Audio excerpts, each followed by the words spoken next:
Again, eto na naman, mag-blend kami ng carrots with celery para gamot ng aking my dear na asawang mabait. Kunin mo yung cellphone ko sa taas na. Asa na yung ano? I-blend na naman namin to. Sarap naman ang ganito na may lagi may biniblend. Ano mo na yung ano?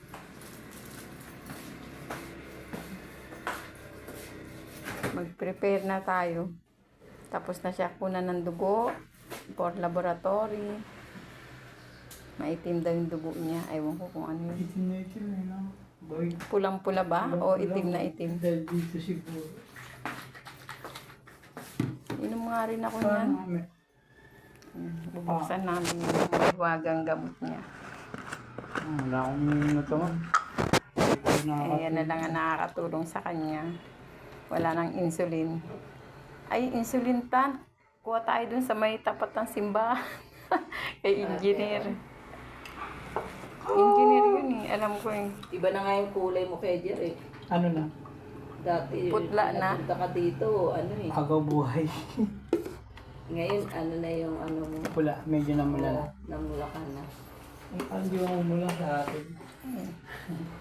Grabe. No? Dahil biniblend. Ikaw na na. Grabe. Kala ko. Dahil biniblend. Pinulilan ko lang, biniting ko lang. Kumilanan mo ako. Eh, mag-ano ka na. Ayan. Bilga minus din eh. Eto, dala ng aking kapatid na bunso para sa kanya. Kay Jerry P. Yan. Cream. Ha? Pwede yan. Yan. Pwede yan. Protina yata yan. Okay.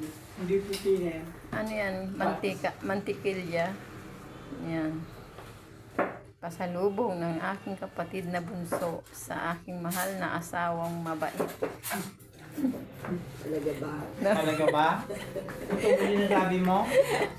Na may diabetes. Naku, medyo. Ito naman yung pasalubong kagabi ni Glo. Carrots. Mamaya kukuha kami ng insulin plant. Pa yan, pwede. Kakakalabas ko lang Doon sa labas. Buti na lang may nakita kaming insulin plant. Andun na, hindi nyo nakita Samahan siguro. ko. Naka-bracer siya. Oh. Bakit? Ito yung kahapon na blend namin. Hindi yung mga Na-prepare namin ngayon. Inumin niya, ubusin niya na yan. Magsayaw ka dyan. Kailan mo ganyan? Eh, wala kang dito eh. Kulit. Bye-bye! Pag ikaw nawala ng... Ngipin eh. Pag ikaw nawala ng ipin, ganyan ka din. Maya naman i-blend namin. Videohan ko. Bungay. Bye na.